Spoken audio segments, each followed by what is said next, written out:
Queridos, a paz do Senhor Jesus, nós vamos falar hoje sobre a 17ª e a 18ª estação, as estações de Líbna e Rissa. Vamos ler Números 33, versículo 20 e 21. Partindo de Rimon-Pérez, acamparam-se em Líbna. Partindo de Líbna, acamparam-se em Rissa. É impressionante a assertividade e a forma tão cirúrgica que o Senhor tem nos falado nesse último tempo. Essas estações, elas representam um novo momento da história do povo de Israel, que na verdade, eles haviam sido reprovados em Ritma e Rimon-Pérez por conta da incredulidade. Acontece que uma geração ali havia sido sentenciada a não entrar na Terra Prometida, e dentre aqueles que erraram, havia também outros que o Senhor fala que não sabiam ainda, os filhos, discernir entre o bem e o mal, que entrariam. Nessa estação, nas duas anteriores, o Senhor determina que aquela geração inteira ia dar uma volta no deserto de Cádiz, começando em Cádiz e terminando em Cádiz. Essa volta duraria 38 anos para que o povo pudesse ser santificado. Em outras palavras, alguns que estavam ali naquele grupo não estariam mais, e outros que não estavam ali naquele grupo, que ainda nasceriam, entrariam para a promessa. Então, Líbna significa brancura, que quer dizer exatamente isso, esse processo de santificação do povo. É tremendo, irmãos, o que o Senhor tem feito, porque nós temos falado sobre isso, sobre o reino do Senhor ser realidade hoje. O reino do Senhor não virá, o reino do Senhor ele já veio com a vitória de Jesus na cruz do Calvário, ferindo a cabeça da serpente, neutralizando o poder do diabo. Mas como vimos, o Satanás, ele plantou na terra os seus filhos, que a Bíblia chama de joio. E é interessante, quando entendemos isso, que somente na consumação do século, e o Senhor fala isso em Mateus 13, 41, ele diz: mandará o Filho do Homem, os seus anjos, e eles colherão do seu reino tudo o que causa pecado e todos os que praticam mal. Isso é tremendo, porque apesar do Senhor estar reinando, ainda existem aqueles que praticam o mal. E às vezes nós perguntamos por quê?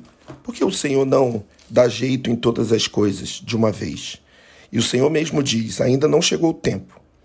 Porque se vocês forem colher o joio, Mateus 13, 29, vocês vão arrancar trigo junto com o joio. O que Jesus está querendo dizer é que ainda há trigo que vive como joio, que se parece como joio.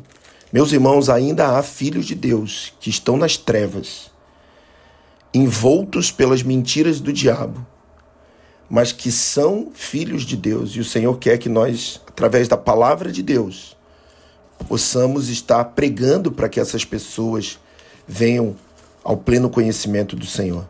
O Senhor reina. O Senhor reina.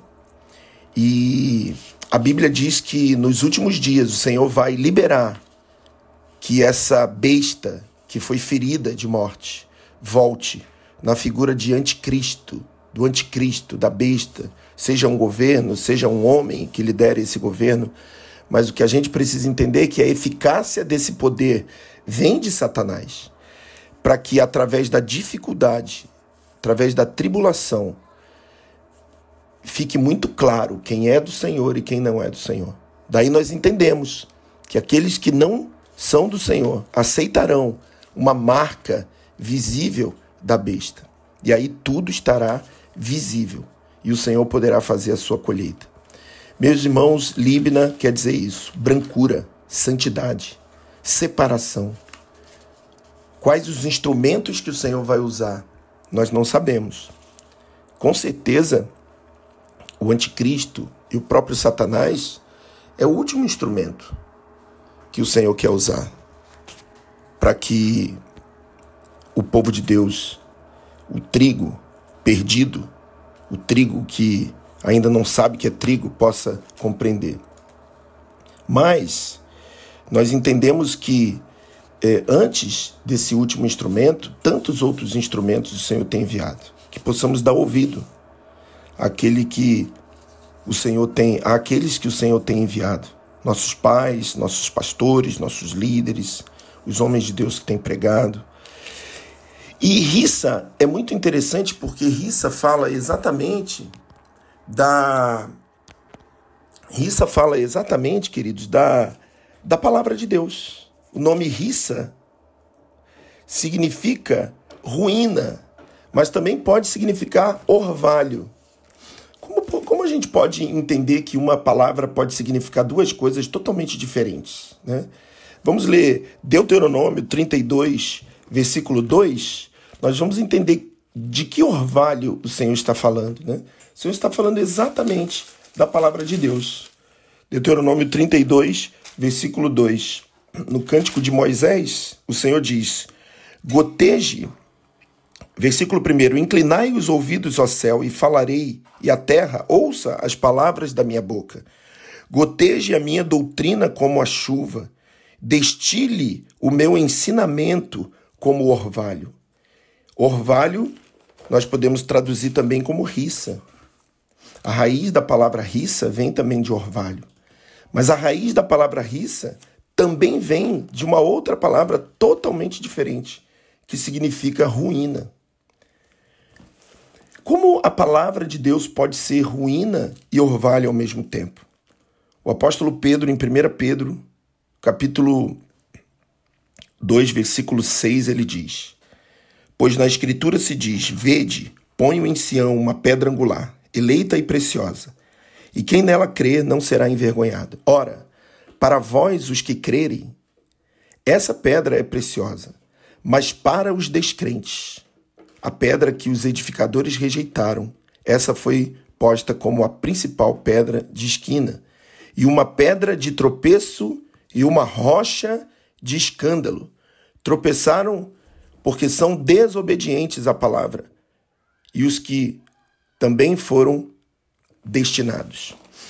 Para o que também foram destinados. Então nós vemos, irmãos, que o instrumento que santifica, que coloca para fora tudo aquilo que é verdadeiro, tudo aquilo que é falso é colocado para fora e atrai tudo aquilo que é verdadeiro. É muito interessante porque nós temos tido experiências maravilhosas de pessoas que estão vindo de longe porque querem ouvir a palavra de Deus. Mas, infelizmente, também nós temos tido experiências de pessoas que não suportam a sã doutrina, como Paulo diz a Timóteo, e abandonam a congregação. Então, a mesma palavra serve de ruína para aqueles que não creem, mas serve de orvalho, de bênção para aqueles que creem. A mesma rocha é uma rocha de alegria, uma rocha, uma pedra preciosa para nós. E também é uma pedra de tropeço para aqueles que perecem e que não creem na palavra de Deus. Queridos, em Líbna, nós entendemos o início do processo de santificação do povo, onde o Senhor vai tirar o joio do meio da igreja e vai trazer trigo que está fora para dentro da sua plantação. E como ele vai fazer isso? Através da sua palavra. A palavra de Deus é um instrumento que o Senhor usa para trazer tanto vida quanto morte, tanto orvalho quanto ruína. Que possamos ficar atentos, irmãos, aos ensinamentos que o Senhor tem dado. No nome de Jesus. Amém.